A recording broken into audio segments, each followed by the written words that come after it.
true designation is undesignate. Beauty, what do you think? Does a disciple who has entered the stream of the holy life say within himself, I obtain the fruit of a stream entrant? Beauty said, No, world-honored one. Wherefore? Because stream entrant is merely a name. There is no stream entering. The disciple who pays no regard to form, sound, odor, taste, touch, or any quality is called a stream entrant. Beauty, what do you think? Does an adept who is subject to only one more rebirth say within himself, I obtain the fruit of a once to be reborn? Beauty said, No, world-honored one. Wherefore? Because once to be reborn is merely a name. There is no passing away nor coming into existence. The adept who realizes this is called once to be reborn. Beauty, what do you think? Does a venerable one who will never more be reborn as a mortal say within himself, I obtain the fruit of a non-returner? Beauty said, No, world-honored one. Wherefore? Because non-returner is merely a name. There is no non-returning, hence the designation, non-returner. Beauty, what do you think? Does a holy one say within himself, I have obtained perfective enlightenment? Beauty said, No, world-honored one. Wherefore? Because there is no such condition as that called perfective enlightenment. World-honored one, if a holy one of perfective enlightenment said to himself, Such am I, he would necessarily partake of the idea of an ego entity, a personality, a being, or a separated individuality. World-honored one, when the Buddha declares that I excel amongst holy men in the yoga of perfect quiescence, in dwelling in seclusion, and in freedom from passions, I do not say within myself, I am a holy one of perfective enlightenment, free from passions. World-honored one, if I said within myself, Such am I, you would not declare, Beauty finds happiness abiding in peace, in seclusion in the midst of the forest. This is because Beauty abides nowhere, therefore he is called Beauty, joyful abitter in peace, dweller in seclusion in the forest. Section X. Setting forth Pure Lands. Buddha said, Beauty, what do you think? In the remote past, when the Tathagata was with Dipankara Buddha, did he have any degree of attainment in the good law? No, world-honored one. When the Tathagata was with Dipankara Buddha, he had no degree of attainment in the good law. Beauty, what do you think? Does a bodhisattva set forth any majestic Buddha lands? No, world-honored one. Wherefore? Because setting forth majestic Buddha lands is not a majestic setting forth. This is merely a name. Then Buddha continued, Therefore, Beauty, all bodhisattvas, lesser and great, should develop a pure, lucid mind, not depending upon sound, flavor, touch, odor, or any quality. A bodhisattva should develop a mind which lights upon no thing whatsoever, and so should he establish it. Beauty, this may be likened to a human frame as large as the mighty Mount Sumeru. What do you think?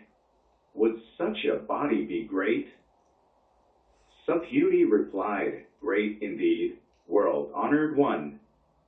This is because Buddha has explained that no body is called a great body. Section the 11th. The superiority of unformulated truth. Beauty, If there were as many Ganges rivers as the sand grains of the Ganges, would the sand grains of them all be many? Subhuti said, Many indeed, world-honored one. Even the Ganges rivers would be innumerable. How much more so would be their sand grains?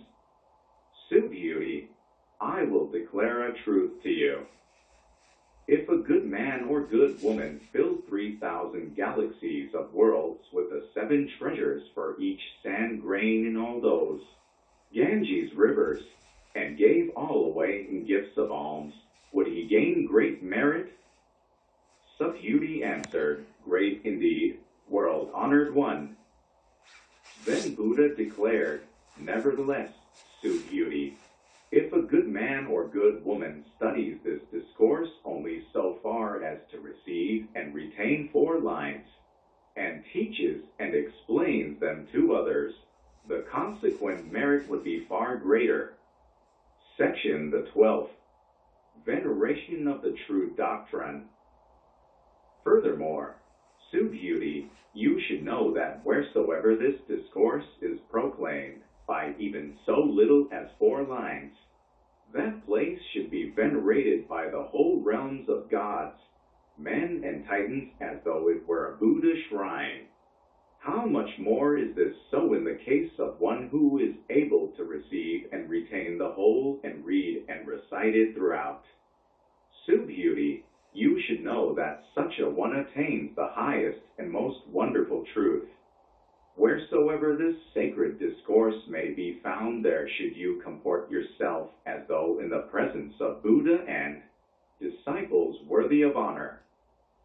Section the 13th. How this teaching should be received and retained. At that time, Subhuti addressed Buddha, saying, World-honored one, by what name should this discourse be known? And how should we receive and retain it? Buddha answered, Subhuti, this discourse should be known as the diamond of the perfection of transcendental wisdom.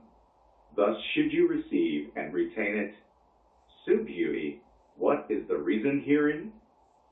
According to the Buddha, teaching the perfection of transcendental wisdom is not really such. Perfection of transcendental wisdom is just the name given to it. Subhuti, what do you think? Has the Tathagata a teaching to enunciate? Subhuti replied to the Buddha, world-honored one, the Tathagata has nothing to teach. Subhuti, what do you think? Would there be many molecules in the composition of 3,000 galaxies of worlds? Subhuti said, Many indeed, world-honored one. Subhuti, the Tathagata declares that all these molecules are not really such. They are called molecules. Furthermore, the Tathagata declares that a world is not really a world. It is called a world. Subhuti, what do you think? May the Tathagata be perceived by the 32 physical peculiarities of an outstanding sage. No, world-honored one, the Tathagata may not be perceived by these 32 marks. Wherefore?